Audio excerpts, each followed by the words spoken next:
Bonjour et bienvenue dans le TP numéro 6 sur comment déterminer la longueur d'onde d'un laser avec un maximum de précision. Alors le but de ce TP est de proposer et de mettre en œuvre la démarche demandée dans les conditions permettant d'avoir une précision optimale, puis de conclure sur la pertinence de cette nouvelle méthode pour déterminer la longueur d'onde du laser.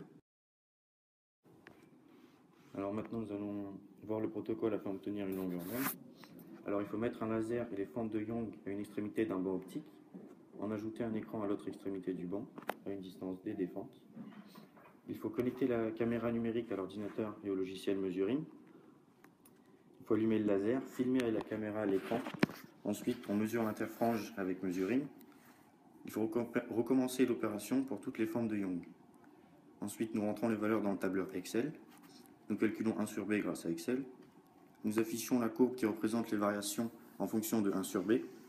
Ensuite, nous donnons l'équation qui modélise la courbe grâce à Excel.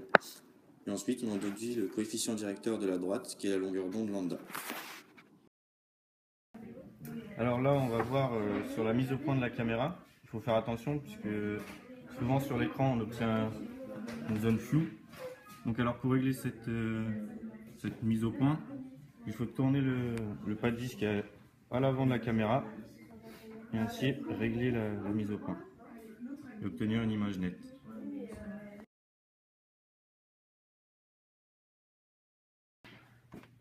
Un, deux, go. Alors, ici on a un phénomène d'interférence, c'est-à-dire je prends un laser d'une longueur d'onde lambda, je le fais passer à travers de deux fentes Young séparées d'une distance petit b, et puis la distance donc sur l'écran qui se trouve un petit peu plus loin, j'obtiens une figure d'interférence, c'est-à-dire une alternance de petits tirés qui sont à peu près de même taille.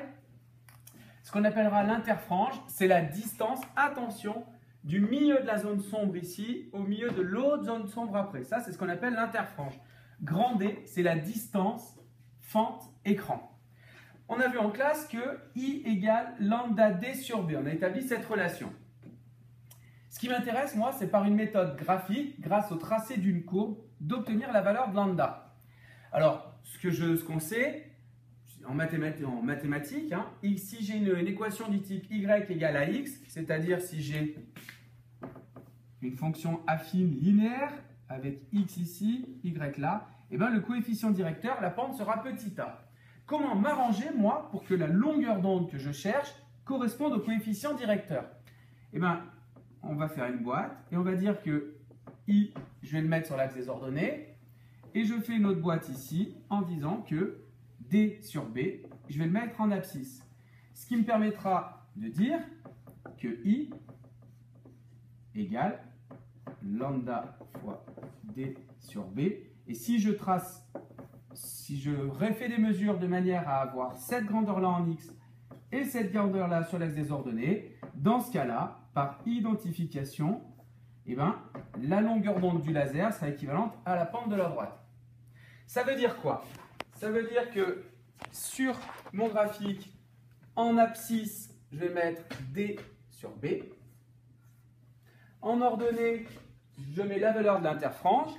A priori, si tout se passe bien, je devrais obtenir une série de points à peu près alignés. Voilà. Si je rentre toutes ces coordonnées, tout ça sur Excel, je préfère une modélisation. C'est-à-dire qu'en termes de mesure, il va me falloir l'interfrange pour mettre en ordonnée. Attention, il faudra, pour être cohérent sur les unités, je mettrai l'interfrange en mètres. Ensuite, il va falloir que je mesure ce qui est la grandeur qui change, ça va être petit b. C'est-à-dire qu'en faisant varier la distance ici entre mes deux fentes, nous on dispose de 3 ou 4 fentes Young différentes. Donc je vais avoir... en changeant le type de fente Young que je mets sur mon dispositif, je vais pouvoir faire varier la valeur de B. La valeur de grand D, par contre, la distance fente-écran, elle ne change pas. Elle vaudra pour vous aux alentours des 2 mètres. Et donc, ici, je pourrais calculer D qui ne change pas. La valeur de B, elle, va varier en fonction des fentes Young. Et donc, j'aurai des séries de coordonnées de points avec I qui variera en fonction de D sur B. Donc, ces différents points, je pourrais les placer sur mon graphique. Et avec le logiciel Excel, je pourrais faire une modélisation de cette droite et enfin en déduire que le coefficient directeur, la pente, sera équivalente à la longueur d'onde du laser. Voilà. Et pour être sûr que le modèle mathématique qui est affiché par Excel correspond bien au phénomène physique, il faudra afficher le coefficient de détermination R carré et s'assurer que celui-ci est proche de 0,98 ou 0,99. Voilà.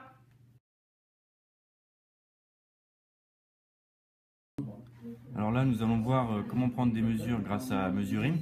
Alors pour cela, il faut tout d'abord rentrer l'image que nous avons prise précédemment avec la caméra. Ensuite, nous allons dans l'onglet Images, créer et modifier l'échelle. Ensuite, échelle à définir, donc OK. Ensuite, en longueur, on n'oublie pas de bien mettre l'unité centimètres. Et après, nous traçons l'échelle sur l'image, de 0 à 4. Ensuite, nous allons dans transférer l'échelle et OK.